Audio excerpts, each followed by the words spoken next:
মাদ্রাসার ছোট ছোট স্কুলের ছাত্রদের মাধ্যমে দেশ স্বাধীন হয়েছে। আরে জোরে বলেন ঠিক কি না? যারা সারা বছর চিল্লাচিল্লি করছে এদের দেখ কোনো কাজ হয় নাই। আল্লাহ আবাবিল পাঠাইছে শিশু বাচ্চাদের মাধ্যমে, যে তোরা শেখ হাসিনার পতন আনবে, তোদের মাধ্যমেই সম্ভব জালেম পতন করা। জোরে বলেন ঠিক কি না? এটা হলো আবাবিল। আবাবিল আল্লাহর রহমতের ফেরেশতা। আসহাবে ফিল আইছে না, আয়া মক্কা শরীফ ভেঙ্গে দিবে। আবু তালিব কয় আমার তো কোনো ক্ষমতা নাই তাদের থেকে রক্ষা করার, তাদের অস্ত্র আছে, বল আছে, ক্ষমতা আছে, সব আছে, আমার তো ক্ষমতা নাই মক্কা শরীফকে রক্ষা করার। আল্লাহর কাছে দোয়া করছে, আল্লাহ আমার দ্বারা সম্ভব না, তোমার ঘর তুমি রক্ষা করো। সুবহানাল্লাহ বলবেন না? তোমার ঘর তুমি রক্ষা করো, আমার দ্বারা রক্ষা করা সম্ভব না। এই জন্যে আল্লাহর কাছে যখন দোয়া করছে, যখন মানুষ আল্লাহর দিন রক্ষা করতে ব্যর্থ হয়ে যাবে, আপনার আমি তো উসিলা, আপনার আমি কি জুড়ে বলেন উসিলা, আল্লাহর দিন, আল্লাহর ইসলাম, আল্লাহর কোরআন আল্লাহই ঠিকায় রাখবে। জুড়ে বলেন ঠিক কিনা? আর আমরা উসিলা, আমরা যদি তার সাথে লাইগা থাকি আমাদের সম্মান বাড়বে, আমাদের ইজ্জত বাড়বে, আমাদেরকে আল্লাহ সম্মানিত করবেন। জুড়ে বলেন ঠিক কিনা? এই জন্য হকের সাথে তাকা। এই দোয়া যখন করছে আল্লাহ তাআলা ছোট্ট ছোট্ট পাখি পাঠাই দিছে। ওই পাখির প্রত্যেকটা গুড়ার মধ্যে এক একটা করে কঙ্কর, ছোট ছোট কঙ্কর। ওই কঙ্করগুলা যখন উপর থেকে ছেড়ে দিছে, দেখা যায় তাদের মানুষের মাথার দিকে ঢুকছে, পায়খানার রাস্তা দিয়ে বের হয়েছে, হাতির পিঠের দিয়া ঢুকছে, আবার হাতির পেট দিয়া নাভি দিয়া বের হয়ে জমিনের মধ্যে গিয়ে দেবে গেছে। সুবহানাল্লাহ বলেন। এত জোর আর এত শক্তি দিল কে? ওয়ামা রামাইতা ইয রামাইতা ওয়ালাকিন্নাল্লাহ রামা। তোমরা তো শুধু ছেড়েছো, আর নির্দিষ্ট গন্তব্য স্থানে পৌঁছায়া দিয়েছি আমি আল্লাহ। জোরে বলেন ঠিক কি না? জালেমকে এই দুনিয়া থেকে হটানোর মতো বাংলাদেশের কোনো দলের ক্ষমতা ছিল না। জোরে বলেন ঠিক কি না? সবাই অসহায় হয়ে গিয়েছিল, কিন্তু আল্লাহ আবাবিল পাঠাইয়া দেখায়া দিছে 41 সাল নয় 25 সালের আগেই তোমার খতম। জোরে বলেন ঠিক কি না? দেশেও থাকতে পারবে না, দেশ থেকে পলায়ন করতে বাধ্য। জোরে বলেন ঠিক কি না? এটা আল্লাহর কুদরত। আপনারা আমাদের শিক্ষা নেওয়া দরকার। আরে আমরা ওয়াজ করি নাই, ফেরাউনের ওয়াজ করি নাই? আরে ফেরাউন থেকে শিক্ষা নেন, ওয়াজ করি নাই? নমরুদ থেকে শিক্ষা নেন, ওয়াজ করি নাই? শুনছে কেউ? কেউ শুনে নাই, কিন্তু এখন বাস্তবে দেখছেন। জোরে বলেন ঠিক কি না? আল্লাহ বাস্তবে চক্ষুর মধ্যে দেখায়া দিছে ফেরাউনকে এইভাবে আমি সাইজ করেছিলাম। যখন তার জুলুমের মাত্রা নির্দিষ্ট পরিমাণে পৌঁছে গেছে, আল্লাহ আবাবিল পাঠাইয়া, আল্লাহ নমরুদের বাহিনী মশা পাঠাইয়া আল্লাহ সাইজ করছে। জোরে বলেন ঠিক কি না? আল্লাহ এইভাবেই দুনিয়ার নিয়মই এটা। কিন্তু মানুষ মানতে রাজি না, মনে করে সমস্ত ক্ষমতা সমস্ত কিছু নিয়ে আমি বসছি, আমাকে সরানোর মতো পৃথিবীর কেউ নাই। কিন্তু একজন যিনি আছেন তিনি কে? আল্লাহুম্মা মালিকাল মুলক তুতিল মুলকা মান তাশা ওয়া তানজিউল মুলকা মিম্মান তাশা ওয়া তুইজ্জু মান তাশা ওয়া তুযিল্লু মান তাশা। আল্লাহ তাআলা বলেন ক্ষমতার মালিক হলাম একমাত্র আমি আল্লাহ। আল্লাহুম্মা মালিকাল মুলক, সমস্ত রাজত্বের মালিক আমি আল্লাহ। তুতিল মুলকা মান তাশা, যাকে আল্লাহ চাই দুনিয়ার কিছু রাজত্ব দেই। যারে আমি আল্লাহ চাই দুনিয়ার অল্প কিছু রাজত্ব দেই।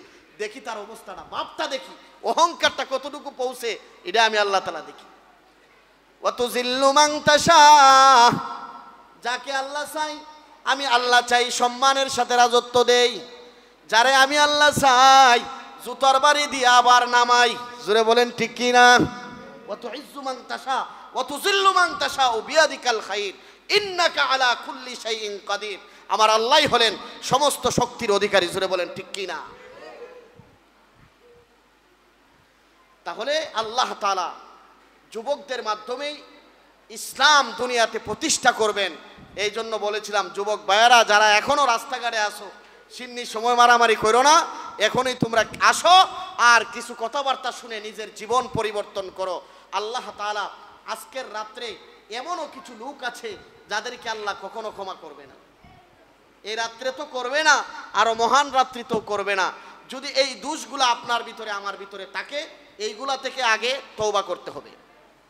এক নাম্বার, আল্লাহ তাআলা যাদেরকে আজকের শবে বরাতের মতো রাত্রে, বরকতপূর্ণ রাত্রে ক্ষমা করবে না, যাদের মধ্যে এক নাম্বার হলো মুশরিক, যারা আল্লাহর সাথে শিরিক করে। জুড়ে বলেন কারা? জুড়ে বলতে হবে। আল্লাহর সাথে যারা শিরিক করে তাদেরকে আল্লাহ কি করবেন না? ক্ষমা করবেন না। শিরিককারীদেরকে আল্লাহ তাআলা ক্ষমা করবেন না। যারা আল্লাহর সাথে শিরিক করে, আল্লাহর সমতুল্য কাউকে বানায়া তারা মনে করে এটাও আল্লাহর একটা গুণ, যে মনে করে যে আল্লাহ তাআলা যা করতে পারে ওই ফিসাবও তা করতে পারে। এরকম মানুষ আছে না নাই? আল্লাহ সন্তান দেয়, সন্তান দেওয়ার মালিক কে? আরো জোরে বলতে হবে কে? সন্তান দেওয়ার মালিক হলেন আল্লাহ। এখন আমি আর আপনি 14 বছর 15 বছর 20 বছর হয়ে গেল, বিবাহ শাদী করলাম, আল্লাহ সন্তান দেয় না। এখন ফিরের কাছে যায়, ফিরে মনে হয় সন্তান দিতে পারে, গিয়া বলে পীর সাহেব হুজুর আমাকে একটা সন্তান দেন। পরের বছর দেখা যায় সন্তান হয়ে গেছে। আরে ফিরের দ্বারাও যাইতি সন্তান, তাহলে বোঝা গেল সন্তান দিছে কে? ফিরে তার আকীদা পরিবর্তন হয়ে গেছে। কিন্তু ফিরের ক্ষমতা নাই। 20 বছর পরে যে সন্তান হবে এটাও তোমার তাকদিরে লিখে দিছেন কে? আল্লাহ। আর তুমি এখন শিরিক করতেছো যে আল্লাহ আমারে সন্তান এত বছর দেয় নাই, ফিরের কাছে যাওয়া মাত্রই আমার সন্তান হয়ে গেছে। এটার নাম হলো শিরিক।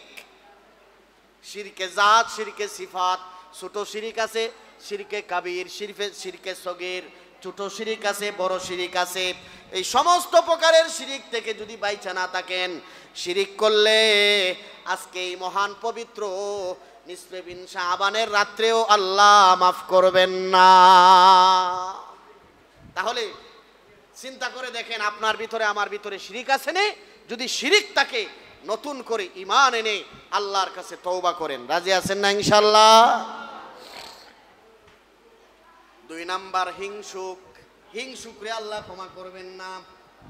হিংসুক চিনেন না? যারা হিংসা করে, আরেকজনের 5 তালা বাড়ি, আবার ফুলাপান, এই যে একই অবস্থা শুরু করছে। দেখেনি কেন আরেকটা ওয়াজ শুরু হয়ে গেছে?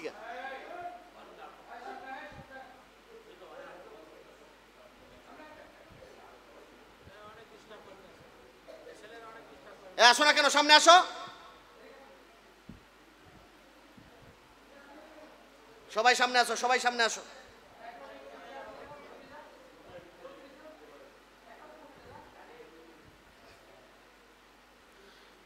তাহলে 1 নাম্বার হলো মুশরিক, যারা আল্লাহর সাথে শিরিক করে আল্লাহ কি করবেন না? জুড়ে বলেন, ক্ষমা করবেন না। আজকের রাত্রেও আল্লাহ কি করবেন না? ক্ষমা করবে না। শিরিককারীদেরকে আল্লাহ মাফ করবে না। 2 নাম্বার হিংসুক। হিংসুক কিভাবে বুঝবেন? মনে করেন আরেকজনের 5টা বাড়ি, মদিনাবাগ কয়টা বাড়ি, বা বরপায় ঢাকায় 5টা বাড়ি, আরেকজন হিংসায় জ্বলতেছে, হায় রে হায় তার 5টা বাড়ি, আমার একটাও নাই, কিভাবে ধ্বংস করা যায় এই চিন্তা করে। এরকম লোক আছে না নাই? আরেকজনের সম্পদ নিয়ে তার গুম নাই। আরে এরকম লোক আছে না নাই? আরেকজনের সম্পদ নিয়ে তার গুম নাই, তার ভিতরে শুধু হিংসায় জ্বলে ফুরে সারখার হয়ে যাচ্ছে যে তার এত সম্পদ, তার এত কিছু। আরে তারে তো তুমি দাও নাই, দিছে কে? আর হুজুরে বলেন দিছে কে? দেওয়ার মালিক তো তুমি না, দিছে আল্লাহ তাআলা। তুমিও আল্লাহর কাছ থেকে চাইয়া নাও। আল্লাহ সবাইরে দিতে পারে কি পারে না? আল্লাহ তোমাকেও দিতে পারে, তাকেও আল্লাহ তাআলা দিছে। তাহলে তার মদিনাবাগ 5টা বাড়ি, এটা নিয়ে তার আপনার আমার হিংসা করার দরকার আছে? হিংসা করার দরকার নাই।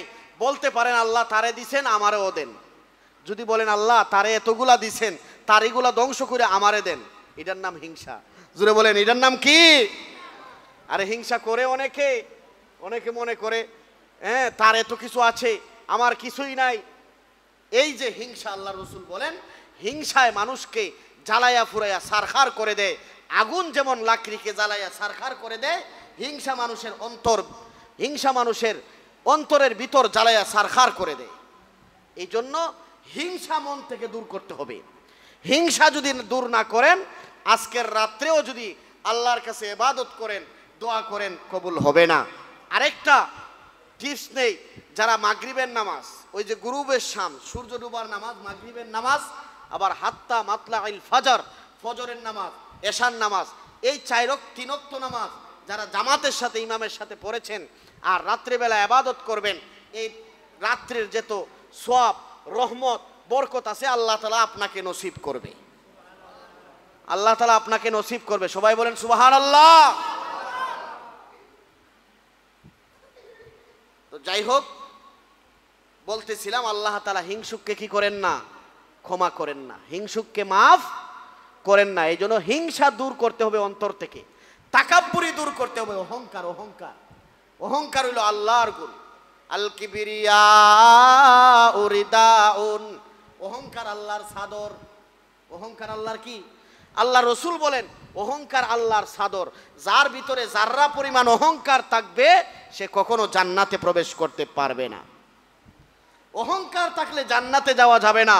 অহংকার দূর করতে হবে, হিংসা বিদ্বেষ অন্তর থেকে দূর করে মনটাকে সহজ সরল, মনটাকে শান্তিপূর্ণ মন এবং অন্যের নিজের কল্যাণের জন্য ব্যয় করতে হবে। রাজি আছেন না ইনশাআল্লাহ? হিংসা অন্তর থেকে দূর করবেন, অহংকার নামক রোগ অন্তর থেকে দূর করবেন। যদি দূর না করেন, যতই আপনি আল্লাহকে এই রাত্রি না শবে কদরের রাত্রি তো সেজদা দেন, শবে কদরের রাত্রি তো মাফ চান, মাফ হবে না যদি এই রোগগুলা অন্তর থেকে দূর না করেন। তাহলে দূর করব তো ইনশাআল্লাহ। শিরিক অন্তর থেকে দূর করব, শিরিক করব না। আজকে ওয়াদা করব আল্লাহ কখনো শিরিক করব না, হিংসা করব না, অহংকার করব না, নিজেকে নিজে বড় মনে করব না। এইভাবে মাটির মানুষ হয়ে দুনিয়াতে চলবো। রাজি আছেন তো ইনশাআল্লাহ? 3 নাম্বার, পিতা মাতার অবাধ্য সন্তান। যারা পিতা মাতার অবাধ্য সন্তান, পিতা মাতার সাথে অহরহ গালাগালি করে, মারামারি করে, মারে বাপরে মারে, গালাগালি করে, করতে করতে এমনও আছে দুনিয়া থেকে বিদায় করে দিছে, তারপরেও গালাগালি করে। আছে না নাই? আর জোরে বলেন আছে না নাই? আছে। এইরকম পিতা মাতার অবাধ্য সন্তানকে আল্লাহ আজকের রাত্রেও মাফ করবেন না, ক্ষমা করবেন না। কারণ তুমি অবাধ্য সন্তান। কার? পিতা মাতার। সবচেয়ে আদরের মানুষ, সবচেয়ে মহব্বতের মানুষের কাছে তুমি সবচেয়ে নিকৃষ্ট। এই জন্য আল্লাহ রসুল হাদিসের মধ্যে বলেছেন, মা বাবার সন্তুষ্টি মানে আল্লাহর সন্তুষ্টি। সুবহানাল্লাহ বলবেন না? মা বাবা যদি তোমার প্রতি রাজি হয়ে যায়, খুশি হয়ে যায়, আমি আল্লাহ তোমার প্রতি রাজি হয়ে যাব, খুশি হয়ে যাব। মা বাবা যদি অসন্তুষ্ট থাকে, মা বাবা যদি তোমার উপর খুশি না হয়, তাহলে আল্লাহ তাআলাও তোমার উপর খুশি হবে না, আল্লাহও বেজার। এই জন্য আপনার আমার উচিত হবে মা বাবার কাছে আজকের রাত্রেই মাফ চাওয়া, ক্ষমা চাওয়া। জোরে বলেন ঠিক কি না? যাদের মা বাবা আছে, মা বাবার জন্য ক্ষমা চান, মা বাবার জন্য মাফ চান, মা বাবার জন্য আল্লাহর কাছে দোয়া করেন, আল্লাহ মা বাবা তো দুনিয়াতে নাই, অনেক বেয়াদবি করেছি, অনেক অন্যায় তাদের সাথে করেছি। দেখবেন আপনার দোয়ায় তাদের রূহ মুবারক শান্তি হয়ে যাবে, আপনার জন্য দোয়া আসবে। সুবহানাল্লাহ বলেন। এই জন্য এই কঠিন কঠিন সুন্দর সুন্দর রাত্রিতে, দিনগুলাতে নিজেরাও দোয়া করা, আল্লাহ ওয়ালাদেরকে দিয়ে দোয়া করানো। এই জন্য আমার ভাইয়েরা, এই রাত্রিতে বেশি বেশি করে মা বাবার জন্য দোয়া করবেন। যেই মা বাবার অবাধ্য হয়ে আপনি দুনিয়াতে ছিলেন, মা বাবা কবরে চলে গেছে, কিন্তু মা বাবার সাথে আপনি বেয়াদবি করেছেন, দোয়া করেন না। মা বাবাকে জীবনে বৎসরে একবারও স্মরণ করেন না, একবারও বৎসরে স্মরণ কইরা কয় না রব্বির হামহুমা কামা রব্বায়ানি সগীরা। আল্লাহর শিখানো বাক্য দোয়া করে না, নিজে তো করেই না, বরংস যারা দোয়া করে বলে দেই, যেহেতু আসছে অনেক আলেম ওলামাদের দোয়ার বিরুদ্ধেও বলে। জুড়ে বলেন ঠিক কিনা? মিলাদ ফরাইয়া কি হইব, দোয়া ফরাইয়া কি হবে? আরে গরিব গুড়া এতিম মিসকিন দেখে খাওয়াইলে দুনিয়াতেও লাভ, আখেরাতেও লাভ। জুড়ে বলেন ঠিক কিনা? জুমার নামাজের সময় আমি বলছিলাম না, জাহান্নামীরা বলবে জাহান্নামে কেনে আসছো? 2 নাম্বার কারণ, জাহান্নামীরা বলবে যে আমরা এতিম মিসকিন গরিব গুড়াদেরকে খাবার খাওয়াই নাই। আপনার মা বাবা দুনিয়াতে নাই, মা বাবার আত্মার সন্তুষ্টির জন্যে আপনি বছরে একবার একটা দোয়ার আয়োজন করেন না। যেই মা বাবার পকেটটা ছিল তোমার ব্যাংক, সব সময় মা বাবার কাছ থেকে টাকা নিয়ে জীবন যাপন করেছো, ওই মা বাবা দুনিয়াতে নাই, বছরকে বছর যায়, একবারও স্মরণ করে না। এরকম সন্তান আছে না নাই? দোয়া করানি গুনার কাজ না। গরিব গুড়াদেরকে খাওয়ানো, এতিম মিসকিনদেরকে খাওয়ানো গুনার কাজ না, নেকির কাজ। এই জন্যে মা বাবার কথা, মুর্দাদের কথা স্মরণ করে দোয়া নিজেরাও করবেন, মাঝে মধ্যে আলেম ওলামাদেরকে দিয়েও দোয়া করাবেন। রাজি আছেন না ইনশাআল্লাহ? এটা দরকার, এটা দরকার। এজন্য আমার ভাইয়েরা, মা বাবার অবাধ্য সন্তান যারা দুনিয়াতে বেঁচে আছে, মা বাবার কাছে বেয়াদবি করছে, মা বাবারে গালাগালি করছে, অকাট্য ভাষায় কথা বলেছে, মা বাবার আলোচনা অনেক লম্বা আলোচনা, আল্লাহ বলেছেন উফ শব্দও বলা যাবে না, উফ। তাদের সাথে দমক দিয়ে কথা বলা যাবে না, তাদের সাথে বেয়াদবি করলেন, মারলেন, যত ধরনের অন্যায় অবিচার আছে তাদের সাথে আপনি করলেন, কিন্তু দুনিয়াতে বেঁচে আছে, আজকের রাত্রে এসেছে, বয়ান শুনেছেন, তওবা করেন, তাদের হাতে ধরে পায়ে ধরে যেভাবেই হোক আজকের রাত্রের ভিতরে খুশি করেন। তারা যদি খুশি হয়ে যায়, আমার আল্লাহও খুশি হয়ে যাবে। খুশি করবেন তো ইনশাআল্লাহ? যাদের মা বাবা আছে, যাদের মা বাবা আছে, তাদের সাথে গিয়ে তাদের কাছ থেকে ক্ষমা চাইবেন, আমি অন্যায় করেছি, আমাকে আজকের রাত্রে ক্ষমা করে দেন। মা বাবা নাই, তাদের জন্য আপনি কবরের পাশে গিয়া দুরূদ শরীফ পড়ে, সূরা ফাতিহা পড়ে, সূরা ইখলাস পড়ে, নাস ফালাক পড়ে, তাদের কবরের সামনে দাঁড়ায়া কবর জিয়ারতের রাত্রি কবর জিয়ারত করবেন। রাজি আছেন না ইনশাআল্লাহ? আজকের রাত্রের এটাও একটা আমল, এটাও একটা কি আমল, কবর জিয়ারত করা, মুর্দেগানদেরকে স্মরণ করা, তাদেরকে স্মরণ করে তাদের জন্য নিজেরা দোয়া করা, দোয়া করানো, এটাও একটা আমল। এই জন্য দোয়া করবেন তো ইনশাআল্লাহ? মুর্দেগানদের জন্য দোয়া করবেন। অবাধ্য মা বাবার কখনো হবেন না, আর যদি হন আল্লাহ তাদেরকে ক্ষমা করবে না। 4 নাম্বার, মদ পানকারী। মদ পান করা হারাম। আল্লাহ তাআলা কোরআনে বলেছেন, ইয়া আইয়ুহাল্লাযীনা আমানু ইন্নামাল খামরু ওয়াল মাইসিরু ওয়াল আনসাব রিজসুম মিন আমালিশ শাইতান। ইন্নামাল খামরু ওয়াল মাইসির, খামর মানে মদ আর মাইসির মানে জুয়া। মদ খাওয়া, জুয়া খেলা এবং ভাগ্য নির্ধারণ করা। আজলাম কয় আমার একটা আংটি আছে, এই আংটির মধ্যে এমন একটা পাথর আছে যে এই পাথর লাগাই রে ভাগ্য পরিবর্তন হয়। আর এইরকম আছে না নাই? আর হুজুরে বলেন আছে না নাই? এই নিয়তে লাগাইছে, এটাও শিরিক করছে। হুজুরে বলেন এটা কি করছে? আংটির ক্ষমতা নাই তোমার ভাগ্যের পরিবর্তন করার, পৃথিবীর কোনো মানুষের ক্ষমতা নাই তোমার ভাগ্যের পরিবর্তন করার। ভাগ্য যিনি পরিবর্তন করতে পারেন তিনি কে? আর রাসূল বলেন তিনি কে? তিনি হলেন আল্লাহ। এই জন্য আমার ভাইরা, মদ পান করে যারা আজকের রাত্রেও ক্ষমা পাবে না, তারা যদি জীবনের জন্য তওবা করে আজকে মসজিদে ঢুকে ওয়াদা করে, আল্লাহ এতদিন মদ পান করেছিলাম আর মদ পান করব না, জীবনের জন্য তওবা করে আল্লাহর কাছে মাপ চায়, ক্ষমা করতে পারেন তিনি কে? তিনি ক্ষমা করতে পারেন। আর যদি মদ খায়, মসজিদে ঢুকছে, ইবাদত করছে, পরের দিন আবার মদ চালু হয়ে গেছে, কয় আবার মাপ চাই লই মনে, একবার মাপ চাইছে আবার মাপ চাই লই মনে, কয় গুনাহ এটা করছি, যাক আবার কইরা লই মাপ চাই লই মনে। এইরকম বারবার করে, এরকম লোক আছে না নাই? আরে শুধু খালি মদ পানকারী না, যে কোনো গুনার ব্যাপারে, যে কোনো গুনার বেলায় আপনি বললেন, সে বলল যে ঠিক আছে গুনাহ কইরা ফেলাইছি, তওবা করছি, আবার তওবা করব না, গুনাহটা কইরা লই। গুনার স্বাদ যেমন ভাবে গুনার স্বাদ নেন, তওবার স্বাদটাও আল্লাহর কাছ থেকে তেমনই নিতে হবে, আল্লাহর কাছে তেমন ভাবে আগ্রহের সাথে ফিরতে হবে, তাহলে আল্লাহ তাআলা ক্ষমা করবেন। মদ পানকারীকেও আল্লাহ তাআলা ক্ষমা করে দিবেন যদি সে জীবনের জন্য তওবা করে। আবার যদি পরের দিন মদ খাওয়ার জন্য সে মনে মনে নিয়ত করে, এই আবার কালকে আবার খাইমো, আজকে তওবা করে লই, অন্তরের খবর যিনি জানেন তিনি কে? আরে অন্তরের খবর যিনি জানেন তিনি কে? ওয়াল্লাহু আলিমুম বিজাতিস সুদূর। আপনার আমার অন্তরে এমন কল্পনা আসেও নাই, যেই কল্পনা আসবে সেটাও যিনি জানেন তিনি হলেন আল্লাহ। তিনি তো আপনার আমার অন্তরে জাগাইয়া দেন, কারণ এই অন্তরের খবর একমাত্র আল্লাহ তাআলাই জানেন। যেটা আপনার আমার ভিতরে এখনো আসে নাই সেটাও যিনি জানেন তিনি হলেন আল্লাহ। জোরে বলেন ঠিক কি না? এই জন্য মদ পান করা থেকে বিরত থাকতে হবে, জীবনের জন্য তওবা করতে হবে।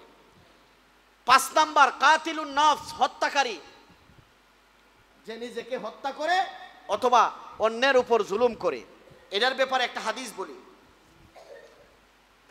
10 মিনিটের ভিতরে বয়ান শেষ। অধৈর্য হওয়ার কিছু নাই, ইবাদত করবেন সারা রাত্র। কাতিলুন নফস, হত্যাকারীকে আল্লাহ তাআলা আজকের রাত্রে ক্ষমা করবেন না। যদি সে জীবনের জন্য তওবার উদ্দেশ্যে আসে আল্লাহ মাফ করতেও পারেন। জোরে বলেন ঠিক কি না? কিন্তু সে যদি এমন রাত্রি তো আল্লাহর কাছে ক্ষমা না চায়, আল্লাহ মাফ করবে না। হত্যাকারীদের জন্য তাদের ক্ষমার রাস্তা বন্ধ, যদি সে জীবনের জন্য তওবা করে মাফ না চায়। আল্লাহ রসুল একদিন জিজ্ঞাসা করলেন, ও সাহাবায়ে কেরাম, মনোযোগ দিয়ে শুনবেন হাদিসটা, তোমরা বলো তো দেখি সবচাইতে গরিব কে? মাল্লা দিরহামা মাল্লা ফুলুসা, যার কাছে টাকা নাই পয়সা নাই সেই হলো সবচাইতে গরিব। আপনার আমার মন মতো তো এটা ওই নাকি? আরে এটা না, আল্লাহ রসুল বললেন, বলেন তো দেখি সবচাইতে গরিব কে? কি বলবেন? যার টাকা নাই পয়সা নাই ধন সম্পদ নাই সেই তো সবচাইতে গরিব। আরে কি বলেন?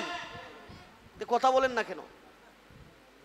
আল্লাহ রসুলকে যখন এই কথা বলা হলো সবচাইতে গরিব কে, আল্লাহ রসুল বললেন, সাহাবায়ে কেরাম বললেন, যার টাকা নাই পয়সা নাই ধন সম্পদ নাই, অসহায় গরিব মিসকিন এতিম, তারাই হলো সবচাইতে বড় গরিব। আল্লাহ রসুল বললেন, না না না, তারা সবচাইতে বড় গরিব নয়, তাদের চাইতেও আরো গরিব লোক আছে, তাদের চাইতেও আরো গরিব লোক আছে, তাদের চাইতেও অসহায় লোক আছে। রসুল বললেন, বলেন তো দেখি কে? সাহাবায়ে কেরাম বললেন, ইয়া রাসূলুল্লাহ, একটু আমাদেরকে বলেন তাহলে যার টাকা পয়সা নাই তার চাইতেও গরিব লোক কে? আল্লাহ রসুল বলেন, নামাজের কোনো অভাব নাই, অনেক বড় নামাজি। জোরে বলেন অনেক বড় কি? বছরে হজ করে একবার, সওয়াব তার আছে না নাই? 5 ওয়াক্ত নামাজ 1 ওয়াক্ত ছাড়ে না, সওয়াব আছে না নাই? রমজানের 30টা রোজা পাক্কা রাখে, সওয়াব আছে না নাই? হজ করে যাকাত দেয়, আল্লাহর বিধিবিধান সব মানে, কিন্তু মানুষের হক আদায় করে না, সেই হলো সবচাইতে বড় গরিব। সেই হলো সবচাইতে বড় গরিব, যে নামাজের অভাব নাই, রোজার অভাব নাই, যাকাতের অভাব নাই, আমলের অভাব নাই, আল্লাহর ওলি, কিন্তু মানুষের হক নষ্ট করেছে। এইরকম লোক আমাদের দেশে আমাদের সমাজে আছে না নাই? আল্লাহ রসুল বললেন কিভাবে হক নষ্ট করেছে? আল্লাহ রসুল বলেন, এই যে তাকায়া দেখো, যখন মানুষটা হাসরের ময়দানে যাবে, হাসরের ময়দানে যাওয়ার পরে কয়েকজন মানুষ সিরিয়াল বাই আইসা দাঁড়াবে। আল্লাহ বলবেন, যাও, তোমার যখন এত নেক এত আমল, জান্নাতে চলে যাও। সে জান্নাতে যাওয়ার জন্য যখন প্রস্তুতি নিবে, আরে কথা বুঝতেছেন? জান্নাতে যাওয়ার জন্য যখন প্রস্তুতি নিবে, এমনিতেই যারা লাইন ধরে দাঁড়ায় আছে তারা আল্লাহর কাছে অবজেকশন করবে, আল্লাহর কাছে বলবে, আল্লাহ, তার কাছে তো আমাদের কিছু পাওনা আছে, আমাদের পাওনাটা না দিয়ে তো সে জান্নাতে যাইতে পারে না। আল্লাহ বলবেন, কি কও? সে জান্নাতের ফয়সালা হয়ে গেছে, তার কাছে তোমাদের পাওনা কি আছে?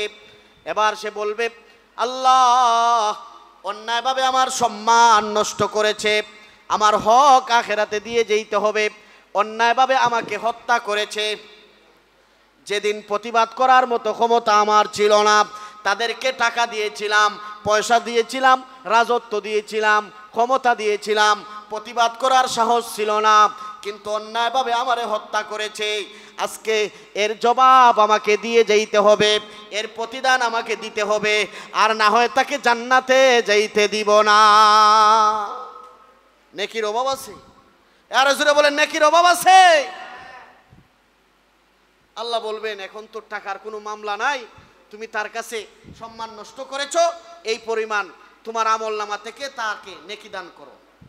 নেকির মুআমালা, টাকার মুআমালা হাসরের ময়দানে হবে না। জোরে বলেন ঠিক কি না? হাসরের ময়দানে চলবে নেকির মুআমালা, নেকি দিয়ে আপনার হক আদায় করে দেওয়া হবে। আরেকজন বলবে আল্লাহ আমার হকটা দেন, আমাকে অন্যায়ভাবে হত্যা করেছে, যেই পরিমাণ পাওনা আল্লাহ তাআলা ওই পরিমাণ পাওনা তার নেকি নিয়ে ওই জাহান্নামী ব্যক্তিকে দিয়ে দিবে। তার নেকি কমতাছে না বাড়তাছে? আরে জান্নাতি ব্যক্তির নেকি কমে যাইতেছে, কারণ হক দিতে দিতে। জোরে বলেন ঠিক কি না? মানুষের হক আদায় করতে করতে তার সব নেকি কমে যাইতেছে। আল্লাহ সে আমার অন্যায়ভাবে গীবত করে সমাজের মধ্যে আমাকে নিকৃষ্ট মানুষ বলে মানুষের কাছে চালায়া দিয়েছে, সমাজের কাছে আমাকে কিভাবে ঘৃণিত করা যায় শুধু আমার পিছনে সে লাইগা থাকছে সর্বদা। আল্লাহ আপনি আজকে বিচার করে দেন। আল্লাহ সেই পরিমাণ নেকি দিয়ে দিবে যে যাও তোমার নেকিগুলা তাকে দিয়ে দাও, তোমার বদলা তুমি নিয়ে চলে যাও। আরেকজন দাঁড়াবে, আল্লাহ সে তো আমার ভাই, আমার ভাই হলে কি হবে, সে আমার সম্পদ মেরে দিয়েছে। বইনের সম্পদ মারতে খুব সুবিধা। জোরে বলেন ঠিক কি না? সেই দিন বুঝবেন বইনের সম্পদ মারা কেমন। বোন বলবে আল্লাহ সামান্য নেকির জন্য জান্নাতে যাইতে পারতেছি না, কিন্তু আমার ভাই জান্নাতে চলে যাইতেছে, সেটা আমি কখনো হতে দিব না। ওই জায়গায় মায়া মোহব্বত বলতে কিছু থাকবে না, শুধু নেকির দরকার। জোরে বলেন শুধু কিসের দরকার? নেকির দরকার। আল্লাহ আমার হকটা দিয়ে দেন। এবার ভাই নেকিগুলা বইনের আমল নামায় দেওয়া হবে, বইন হবে জান্নাতি, কারণ বইনের সম্পদ মাইরা খাইছেন, বোন জান্নাতে চলে যাবে। আর তুমি এত বড় নেককার হওয়ার পরেও মানুষের হক আদায় করতে করতে জান্নাতি মানুষটা জাহান্নামী হয়ে যাবে। শুধু তাই না, শেষ পর্যায়ে তার আর কোনো নেকি থাকবে না, কিন্তু পাওনাদারের অভাব থাকবে না। আরে কথা বুঝতে পারছেন? নেকি নাই কিন্তু পাওনাদার আছে। এবার আল্লাহ বলবেন নেকি যেহেতু নাই, তোমার আমলনামায় যেই গুনাহ আছে এই গুনাহগুলা তার আমলনামায় দেও, গুনার পাল্লা আরো ভারী হবে। জুড়ে বলেন ঠিক কি না? তার আমলনামায় তার গুনাহগুলা দেওয়া হবে, ওই গুনাহগুলা বহন করে জান্নাতের সার্টিফিকেট প্রাপ্ত ব্যক্তি, যাকে আল্লাহ বলেছেন নামাজের অভাব নাই, রোজার অভাব নাই, যাকাতের অভাব নাই, নেককার হয়ে গেছে, আল্লাহর ওলি হয়ে গেছে, মানুষের হক দাফে দাফে মারছে, মানুষের সাথে দুই নাম্বারি করেছে, মুখের জবানের দ্বারা অন্যায় করেছে, সম্পদের মধ্যে অন্যায় করেছে, এইগুলার হক আদায় করতে করতে সে নিঃস্ব হয়ে যাবে। এখন শেষ পর্যায়ে ওই ব্যক্তিরা জাহান্নামে চলে যাবে। ফেরেশতাকে বলবে আল্লাহ, আল্লাহ বলবে এটা লাত্তি দিয়া জাহান্নামে নিক্ষেপ কর, এত সওয়াব এত কিছু নিয়ে আইছে, মানুষের হক নষ্ট করার কারণে তার মানুষের শেষ পর্যায়ে গুনাহ নিয়া সে জাহান্নামে নিক্ষিপ্ত হবে। এই জন্য আল্লাহ রসুল বলেন, ও সাহাবীরা, ওই ব্যক্তিটাই হলো সবচাইতে বড় গরিব যে মানুষের হক আদায় করে না। কথা বুঝতে পারছেন? বইনের হক আদায় করে না, মা বাবার হক আদায় করে না, স্ত্রী ছেলে মেয়ের হক আদায় করে না, সন্তানের হক আদায় করে না, মানুষের হক আদায় করে না, মানুষের সাথে ভালো ব্যবহার করে না, মানুষকে অন্যায়ভাবে হত্যা করে, মানুষের উপর জুলুম করে, এটার বিচার কিন্তু নেকি দিয়া আদায় করতে হবে। জুড়ে বলেন ঠিক কি না? মনে করেন না আপনাকে একজন মারছে, জুলুম করছে, এটা দুনিয়াতেই শেষ। দুনিয়াতে শেষ নয়, বিচারের চূড়ান্ত পর্যায়ে বিচার হবে আখিরাতে। জুড়ে বলেন ঠিক কি না? এই জন্য মানুষের সাথে জুলুম করবেন না, খারাপ ব্যবহার করবেন না, মানুষের হক নষ্ট করবেন না। রাজি আছেন তো ইনশাআল্লাহ? আল্লাহ রসুল বলেন ওই ব্যক্তি হলো সবচাইতে গরিব, সবচাইতে নিঃস্ব। যার টাকা নাই পয়সা নাই সে নিঃস্ব না, যার এত নেকি থাকার পরেও জাহান্নামে যাবে সেই হলো সবচাইতে বড় নিঃস্ব। তাহলে বুঝে থাকলে বলেন নেকির কি অভাব ছিল? আরে জোরে বলেন জান্নাতি ব্যক্তির নেকির কি অভাব ছিল? কিন্তু ফাওনাদারকে দিতে দিতে সব নেকি শেষ হয়ে সে জাহান্নামে যাইতে হয়েছে। এই জন্য দুনিয়ার মানুষ